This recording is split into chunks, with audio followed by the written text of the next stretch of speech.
Bonjour à toutes et à tous, j'espère que vous allez très bien. En tout cas, moi, je vais bien. Ça fait longtemps que je n'ai pas quand même posté de vidéo, mais à partir d'aujourd'hui, j'ai décidé d'être régulière, de poster régulièrement sur ma chaîne YouTube. Donc aujourd'hui, je suis venue avec une histoire ou une affaire particulière dans cette affaire fascinante qui s'est déroulée à Tness, en Algérie, une ville réputée pour ses paysages paradisiaques. Nous sommes confrontés à un crime atroce sur la plage de Kafkala. Un corps brûlé trouvé sur la plage cache une mystérieuse histoire où séduction, trahison et magie noire se mêlent. Explorons ensemble les détails troublants de cette enquête. Plongeons-nous dans les méandres d'un drame qui a secoué la région. Qui se cache derrière cet acte odieux? Quels sont les motifs et les circonstances qui ont conduit à ce funeste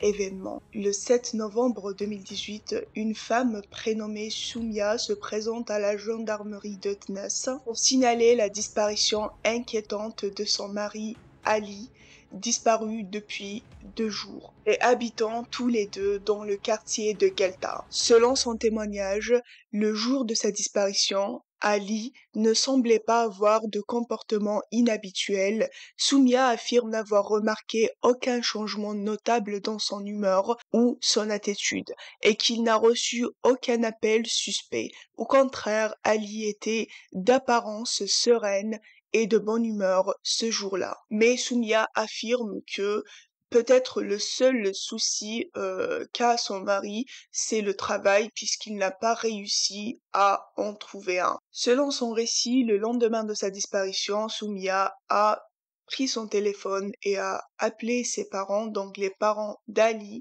pour savoir est-ce qu'il a passé la nuit chez eux. Mais eux non plus ne savaient rien de son whereabouts. Désespérée, elle décide alors de se rendre à la mer dans l'espoir de l'y voir assis sur un rocher comme il faisait lorsque les problèmes de la vie quotidienne l'accablent. Malheureusement, Ali est introuvable. Face au témoignage de Soumia qui n'a pu fournir à la police aucune information importante, le chef de la gendarmerie reste perplexe. Ces déclarations ne semblent pas apporter d'éléments significatifs pour faire avancer l'enquête. Après avoir écouté attentivement le récit de Soumia, le chef de police a fait comprendre clairement à Soumia que son témoignage ne lui permet pas ou bien ne leur permet pas de dégager des pistes concrètes pour retrouver la trace d'Ali. Il lui a demandé alors de partir chez elle et d'attendre leur appel. Déçue et anxieuse, Soumia quitte le poste de police,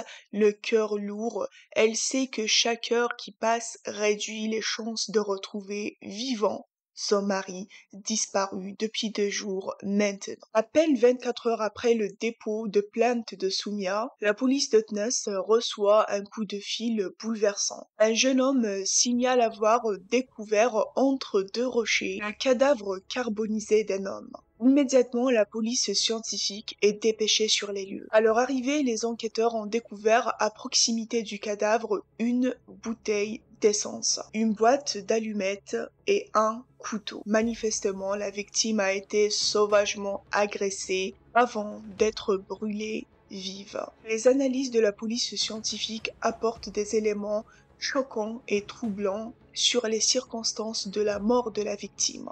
Selon les experts, la victime a subi beaucoup trop d'agressions en étant vivant. Le corps présente des traces de coups mortels, notamment à la tête et au ventre, explique le responsable de l'enquête scientifique. Il est clair que le cœur de la victime battait avant que le corps ne soit incendié. Le meurtrier ou les meurtriers ont certainement essayé d'effacer toute trace de leur crime en brûlant la dépouille. Mais ce qui a soulevé des questionnements, c'était le fait que sur la scène du crime, tous les instruments du meurtre ont été laissés à côté du cadavre et ont été retrouvés intacts, comme si le tueur les avait intentionnellement laissés sur place. Les enquêteurs se tiennent autour du corps de la victime, perplexes, Aucun document d'identité, aucun effet personnel ne permet de l'identifier. C'est là que la police appelle Soumia pour lui demander de venir au poste de police.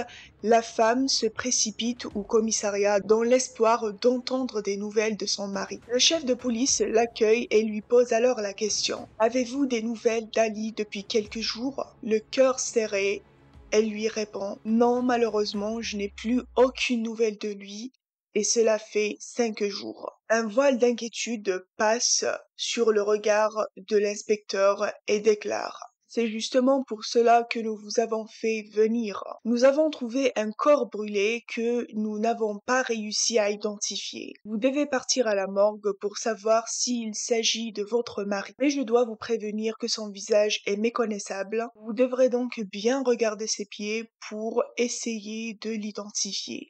Car il y a peut-être une marque qui peut vous aider à le reconnaître. Le cœur de Soumia manque de battements à cette terrible nouvelle. Son pire cauchemar est en train de se réaliser.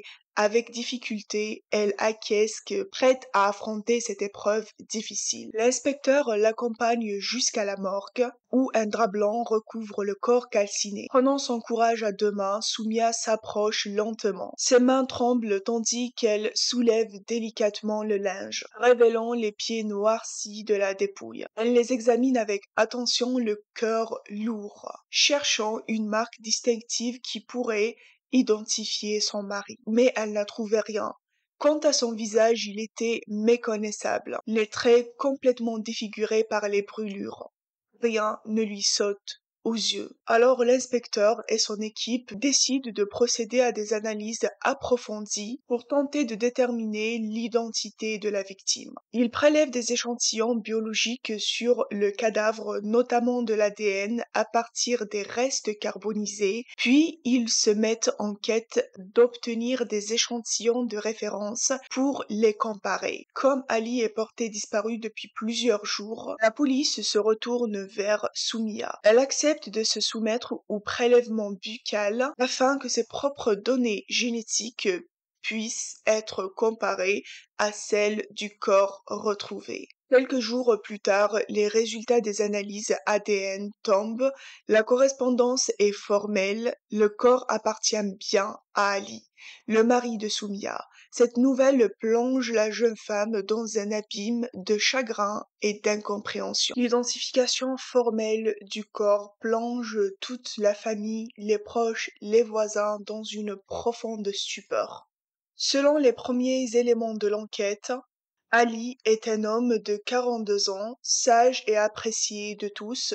C'était quelqu'un de tellement gentil et serviable, tout le monde l'aimait dans le quartier, témoigne l'un de ses voisins encore sous le choc. Face à ce meurtre qui semble d'autant plus inexplicable, la police ouvre rapidement une enquête approfondie. Les enquêteurs cherchent à reconstituer les derniers instants avant sa mort. Ils interrogent alors en priorité son entourage le plus proche, sa famille et ses amis, pour qu'il puisse en fait savoir avec qui il était pour la dernière fois et ce qu'il faisait. Le témoignage d'un voisin apporte un élément clé à cette enquête. Celui-ci affirme avoir vu Ali en compagnie d'un certain Zohir, qui n'est que le neveu de Soumia, sur la plage de Kafkala avant le drame. La police convoque alors rapidement Zohir pour connaître plus sur les circonstances de cette rencontre. Lors de son audition, Zohir, un jeune Algérien de 25 ans, reconnaît avoir effectivement croisé Ali ce jour-là. Il explique qu'ils discutaient ensemble, mais refuse d'en dire davantage. Écrit qu'il ne sait même pas la raison pour laquelle il est convoqué. Selon les informations recueillies par les enquêteurs, Zohir fait partie de cette jeunesse qui veut quitter à tout prix son pays. Et cela peu importe les moyens, y compris en prenant des risques inconsidérés comme la traversée clandestine de la Méditerranée. Le lien entre Zohir et la victime soulève encore de nouvelles questions. Les enquêteurs ont demandé à Zohir combien de fois il contactait sa tante Soumia depuis la disparition tragique de son mari Ali. Alors, Zouhir leur avait répondu qu'il l'appelait 2 fois par jour. Et lorsque la police a vérifié le téléphone portable de Soumia, ils ont constaté que Zouhir l'appelait en réalité plusieurs fois par jour et non pas seulement 2 fois comme il l'avait affirmé. C'est là que Zouhir, paniqué, décide de tout avouer. Le 1er novembre 2018, Zouhir reçoit un appel urgent de sa tante Soumia, lui demandant de venir immédiatement chez elle. Lorsque Zouhir arrive, Soumia l'accueille chaleureusement et lui prépare un copieux repas. C'est après le repas qu'elle lui révèle le véritable motif de son appel. Soumia commence par expliquer à Zouhir qu'elle est au courant de son désir de quitter le pays et de son manque d'argent pour y parvenir. Elle lui annonce qu'elle est en mesure de lui fournir la somme dont il a besoin, mais qu'en échange, elle aimerait qu'il lui rende un petit service. Soumia confie alors à son neveu les difficultés qu'elle a avec son mari. Selon elle, Ali ne travaille pas et ne cherche même pas d'emploi. Or qu'en vrai, c'est totalement faux puisque Ali a tout tenté, il a déposé ses CV un peu partout pour travailler comme agent de sécurité, comme jardinier ou autre, mais malheureusement, il n'a pas trouvé. Elle déclare également à Zouhir qu'avec son mari, ils se disputaient sans relâche et qu'elle est la seule et l'unique à ramener de l'argent au foyer, et ça en multipliant les petits jobs. Désormais, la situation s'est encore aggravée. Ali l'empêche de sortir de la maison et fait tout pour contrecarrer ses projets. Vous vous demandez certainement quel est son projet. Est-ce d'ouvrir un salon de coiffure, une boulangerie ou autre? Eh ben, détrompez-vous, Soumia travaille avec un sorcier. Avant, elle était une simple cliente. Elle se rendait régulièrement chez lui dans l'espoir de tomber enceinte et que son mari, Ali, trouve enfin un emploi. Mais au fil du temps, le sorcier a fini par l'embaucher. Comme je vous ai dit il y a quelques instants, Soumia travaille dans divers endroits. Donc des fois, elle part faire la toilette à une dame, des fois, elle part faire le ménage, des fois, elle prépare des gâteaux aux femmes du quartier, etc. Et c'est là qu'elle a réussi à tisser des liens avec toutes ces femmes. Soumia a alors conclu un accord avec ce sorcier. Elle invitait ces femmes chez elle pour gagner leur confiance. Dès qu'elles commençaient à évoquer leurs souffrances, leurs problèmes, Soumia leur recommande à consulter ce sorcier, prétendant qu'il pourrait les aider. Ces femmes, croyant que ce charlatan pourrait réellement les aider à trouver des solutions à leurs problèmes, alors elles se précipitent toutes chez lui. Soumia gagne alors un pourcentage sur chaque cliente, sur chaque nouvelle cliente amenée à lui. Peu à peu, elle commence à apprécier ce projet lucratif, sans se soucier des conséquences éthiques de ses actes. Ali reste suspicieux envers Soumia. Il trouve que sa femme sort trop souvent dehors et reçoit chaque jour de nouvelles femmes inconnues à la maison. De plus, le téléphone de sa femme ne cessait de sonner, ce qui énervait Ali. Les questions répétées d'Ali perturbaient et dérangeaient grandement Soumia. Elle n'a pas trouvé la liberté dont elle a besoin pour travailler sérieusement et pour gagner trop d'argent avec ce charlatan en présence de son mari qui l'a dérangée quand même. Malheureusement, elle n'a pas réussi à trouver un mensonge solide pour que son mari arrête de la surveiller de près. Prise au piège, Soumia doit composer avec la surveillance constante de son mari. Cela l'empêche de mener à bien ses activités illégales avec le sorcier, compromettant leur stratagème machiavélique. Ali reste très suspicieux et ne se laisse pas facilement duper par les explications bancales de Soumia, jusqu'au jour où Ali découvre sous son lit un charme ou bien ce qu'on appelle communément un sortilège, que sa femme avait demandé au sorcier pour que son mari la laisse tranquille continuer son travail. Ali, furieux de ce qu'il vient de découvrir, s'est dirigé vers la chambre pour interroger sa femme. Soumia a bien évidemment tout nié et elle a accusé l'une des femmes qui venait chez elle en disant qu'elle a certainement mis ce charme-là sous son lit pour déviser leur union. Mais Ali n'a bien évidemment pas cru à ce mensonge. Il lui a alors crié dessus en lui disant « Mais tu n'as pas peur du châtiment divin. Mais cette fois-ci, Soumia réplique elle aussi en lui disant: un chômeur comme toi qui ne gagne aucun sou n'a aucune leçon à me donner. Désespérée face à la situation avec son mari, Soumia décide d'aller voir le sorcier le lendemain. Elle lui présente une nouvelle cliente, espérant ainsi regagner sa confiance. Mais le sorcier la blâme sévèrement parce qu'elle ne vient pas assez souvent. Elle lui explique alors que son mari a découvert le charme sous son lit et qu'il doit lui en refaire un autre. Le sorcier accepte de lui concocter un nouveau charme, mais avant de le lui remettre, il lui annonce une prédiction très inquiétante. Il voit beaucoup de sang chez eux. Cette vision plonge Soumia dans une inquiétude totale. Elle se demande ce que cela signifie et a peur pour la suite des événements. Le sorcier lui remet son nouveau charme sans plus d'explications sur sa sinistre prévision. Il semble que le sorcier lui a insufflé délibérément cette idée de sang dans le but de manipuler cette femme. Le sorcier a probablement voulu l'effrayer et la convaincre que son mari représente un danger mortel pour elle. C'est là que Soumia décide de faire appel à son neveu Zinou. Elle lui raconte alors tous les problèmes qu'elle a vécus et qu'elle vit avec son mari et lui propose une somme colossale de 120 millions de dinars en échange de tuer son mari. Au début, Zinou hésite, mais son désir de quitter son pays à tout prix l'emporte. Il finit par céder à la demande de Soumia. Après avoir accepté la mission, Zinou demande à Soumia quel est son plan. Elle lui explique alors que son mari cherche actuellement un emploi. Zinou n'a donc qu'à l'appeler en feignant lui avoir trouvé un poste d'agent de sécurité dans une entreprise. Soumia propose à Zinou d'inviter son mari à la plage de Kafkala en prétextant vouloir parler du salaire et des conditions de travail. Mais en réalité, Zinou devra l'emmener au rocher, là où personne ne pourra les voir, et enfin le tuer. Ensuite, Zinou devra jeter le corps dans la mer. Quant à lui, il devra quitter le pays pour éviter tout soupçon dès le lendemain. Zinou a eu peur d'échouer s'il exécute le plan tout seul.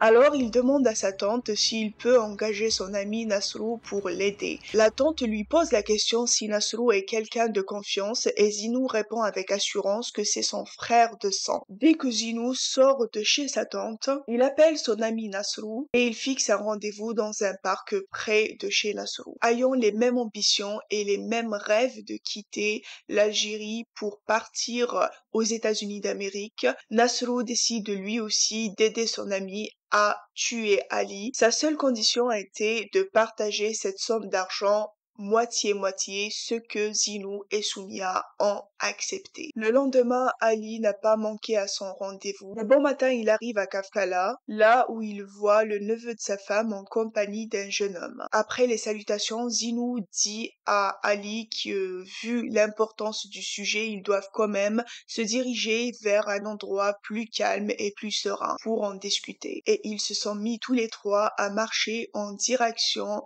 des rochers. À leur arrivée, Ali reçoit directement une frappe sur la tête, qui lui a fait tomber par terre. Mais Zinou, voyant qu'Ali n'est pas mort, sort le couteau que sa tante lui a donné et frappe avec toutes ses forces Ali dans le ventre. La panique s'empare de Zinou et de son complice face à ce corps inanimé. Ils réalisent enfin l'ampleur de ce qu'ils ont commis. Alors ils se sont confrontés à deux choix. La tentation de le dissimuler les effleure, mais ils savent pertinemment que ce serait un crime encore plus grave.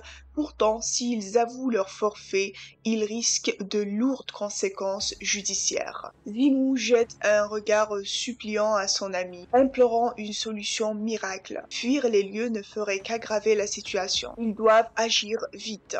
Leur avenir est désormais suspendu à un fil. Et les options qui s'offrent à eux semblent toutes aussi périlleuses les unes que les autres. La situation se dégrade davantage lorsque Nasrou a eu l'idée macabre de brûler le corps d'Ali pour effacer les preuves. Malgré la gravité de leurs crimes, la peur et la panique les poussent à opter pour cette solution. Ils remontent les rochers, se procurent de l'essence et des allumettes et reviennent pour réduire le corps en cendres. Mais leur plan n'échappe pas à la police. Nasrou est arrêté alors qu'il tentait de quitter le pays en bateau et il finit par tout avouer, expliquant que le fantôme d'Ali le hante depuis ce jour. Enfin, Nassira, la dernière complice, se présente au poste de police, déçue d'avoir fait confiance à ces deux gamins. Elle a assumé pleinement ses actes et, selon elle, elle ne regrette absolument rien du tout. Zinou, Nasrou et Soumia font face aux circonstances désastreuses de leur acte. Arrêtés par la police, ils se sont tous les trois inculpés pour le meurtre d'Ali et la tentative de dissimulation du corps. Le parquet requiert des peines de prison particulièrement très lourdes. Zinou, en tant que principal auteur du meurtre, est condamné à la réclusion criminelle à perpétuité. Son geste d'une violence extrême, l'avoir achevé froidement au couteau, ne laisse absolument aucune place sur le doute de sa culpabilité. Pour Nasrou et Soumia, leur complicité dans ce crime odieux leur vaut une condamnation à 20 années de prison ferme. Le fait qu'ils aient tenté de dissimuler le corps en le brûlant a aggravé encore plus leur responsabilité devant la justice algérienne.